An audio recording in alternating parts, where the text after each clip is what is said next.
최근에 100억대 이상 부자들을 만나서 이야기를 해보면서 다들 공감하며 이야기 나눴던 부자가 되기 직전 90% 이상이 겪는 징조에 대해서 이야기해 볼게요. 만약 여러분이 오늘 제가 말씀드리는 이 현상을 겪고 있다면 언젠가는 무조건 부자가 될 수 있는 거고, 혹시라도 그런 현상을 겪지 못했다면 이런 징조를 만들어내기 위해서 노력하면 그만입니다. 저 또한 커피숍 아르바이트를 하던 아주 평범한 사람이었고, 찢어지게 가난하다가 돈을 벌기 시작하면서 겪었던 현상들이라 오늘 그 내용들에 대해서 이야기를 한번 해볼게요. 첫 번째, 미칠 듯한 고독감에 시달린다. 이게 무슨 말인가 싶죠? 여러분 혹시 이런 적 있으신가요? 평소에 잘 만나던 친구가 있는데 어느 순간 그 친구를 만나는 시간이 너무 아깝고 혼자 보내는 시간이 더 소중하다고 느끼는 거예요. 대부분의 가난한 사람들은 주변 사람들도 모두 가난한 경우가 많죠.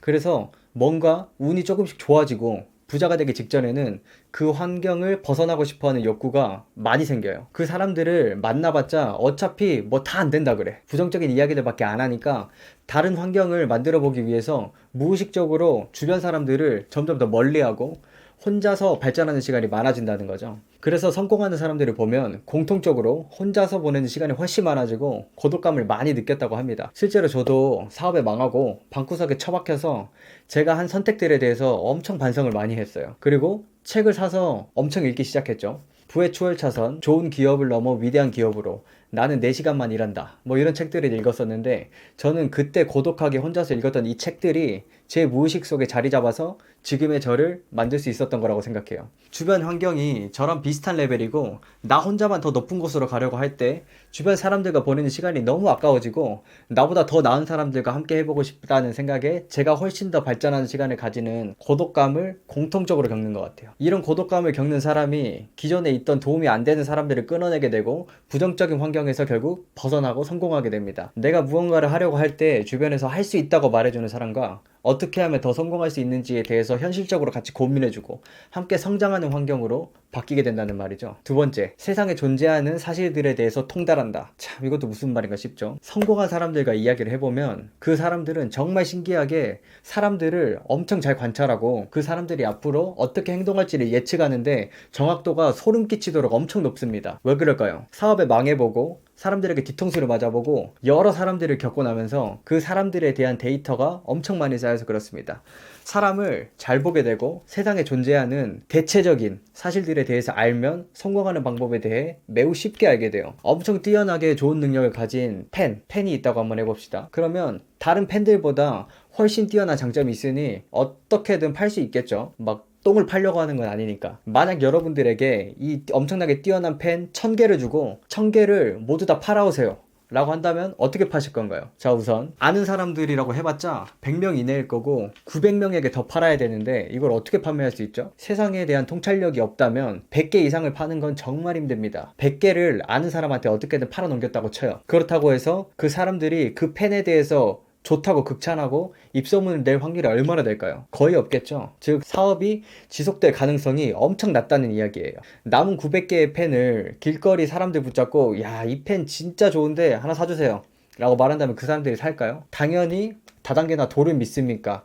뭐 이런 건 줄 알고 도망가겠죠. 누가 모르는 사람이 이 펜 엄청 좋다고 하면 그 펜을 선뜻 살까요? 아마 거의 없을 거예요. 정답은 없지만 저라면 어떻게 할 거냐면 글씨를 쓰는 유튜버에게 그 펜의 장점에 대해서 어필을 하고 판매 금액의 일정 부분을 떼어준다는 제안을 할 것 같아요. 우선 그 글씨를 쓰는 유튜버를 구독하는 사람들이라면 글씨를 엄청 좋아하는 사람들이겠죠. 그리고 펜에 대해서 관심이 있을 확률이 일반 제 친구들보다는 훨씬 높겠죠. 만약 뜬금없는 운동 유튜브 채널에 이 펜을 협찬한다면 어떻게 될까요? 여러분이 생각해도 절대 안 팔릴 것 같지 않나요? 세상에 존재하는 사실들에 대해서 알게 되면 어떤 사람들이 내가 판매하는 이 펜을 좋아할지, 그 펜의 만족감을 느끼고 입소문을 내줄지에 대해서 훨씬 더 정확한 추측이 가능하게 됩니다. 표본에 대해 데이터가 생기면 어떤 사업을 준비해도 훨씬 더 정확하게 승률이 높은 사업을 선택할 수가 있게 되는 거죠. 혼자만의 생각으로 무언가를 팔려고 하는 사람보다 대부분의 사람들이 선호하는 것, 그리고 대체적인 사람들의 데이터, 그리고 사람의 본성에 대해서 알게 되면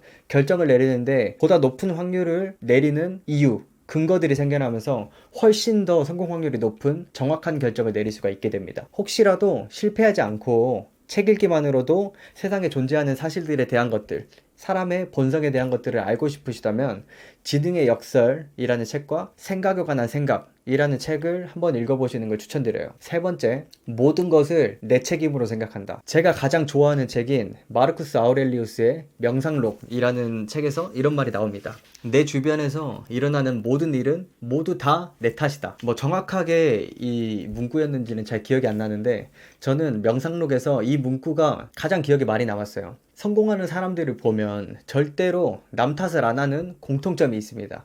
만약 주변 사람들의 권유로 우리가 어떤 주식에 투자를 했다고 칩시다. 근데 그 주식이 재수없게 엄청 떡락을 해버린 거야. 그러면 이거 누구 탓인가요? 당연히 주식을 추천해준 놈 탓이라고 생각했나요? 만약 여러분이 남 탓을 하지 않고 제대로 된 검증 없이 남 말만 믿고 주식 투자를 결정한 자기 자신을 탓한다면 다음번에는 어떤 기회가 왔을 때 스스로 그 분야에 대해서 더 공부를 해보고 결정을 내릴 수 있지 않을까요? 이렇게 남 탓을 하는 사람과 하지 않는 사람은 발전을 할 수 있느냐 없느냐 가 극명하게 나뉘는 것 같아요. 그런데 생각해보면 어쩔 수 없이 주변 환경으로 인해 일어나는 일들도 분명히 있죠. 예를 들자면 직장 상사가 아무 이유 없이 나한테 막 아침부터 개지랄을 해. 그러면 솔직히 그게 직장 상사가 나한테 개지랄하는 게 제 잘못은 아니잖아요. 그 사람의 기분풀이가 내 탓은 아니지만 이럴 땐 어떻게 해야 될까요? 저의 감정을 제가 선택하는 방법이 있어요. 나한테 아무 이유 없이 개지랄을 하는 이 사람에 대한 내 마음가짐을 바꿔보는 거예요. 더 긍정적인 방향으로 이해해 보려고 조금만 더 노력한다면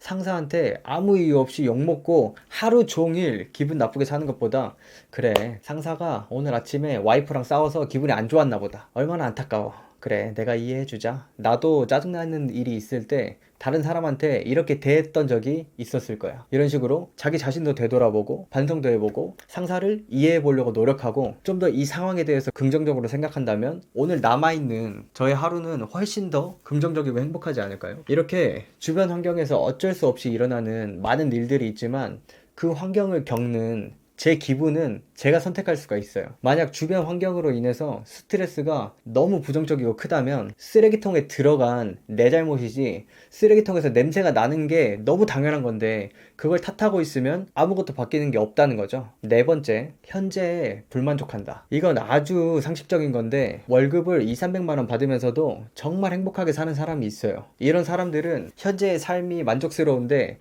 변하고 싶어하는 욕구가 당연히 없겠죠. 하지만 현재의 삶에 불만족이 생긴다면 분명 여러분은 점점 더 나은 선택을 하려고 공부하게 됩니다. 만약 현재 직장에서 받는 월급이 너무 만족스럽지 못하다면 소득을 올릴 방법에 대해서 끊임없이 고민을 하게 되죠. 왜냐면 불만족스러우니까. 어떤 사람은 직장에서 훨씬 더 좋은 성과를 내서 성과급을 받거나 승진을 해볼 수도 있는 거고 어떤 사람은 퇴근 후에 부업을 해서 추가 소득을 올릴 수도 있죠. 그리고 어떤 사람은 직장을 다니면서 새로운 사업을 창업해가지고 직장의 소득을 뛰어넘을 때까지 엄청 노력을 하다가 직장의 소득과 비슷해졌을 때 퇴사를 결심할 수도 있겠죠. 이처럼 현재의 삶에 불만족이 많이 생긴다면 환경 탓을 하지 않고 내 삶을 개선해 나가려고 노력한다면 여러분은 충분히 부자가 될 수 있습니다. 마지막으로 정리해 볼게요. 부자가 되기 전에 나타나는 4가지 징조. 첫 번째, 미칠 듯한 고독감에 시달린다. 두 번째, 세상에 존재하는 사실들에 대해서 통달한다. 그리고 세 번째, 모든 것을 내 책임으로 생각한다. 네 번째, 현재 상황에 불만족한다. 여러분들도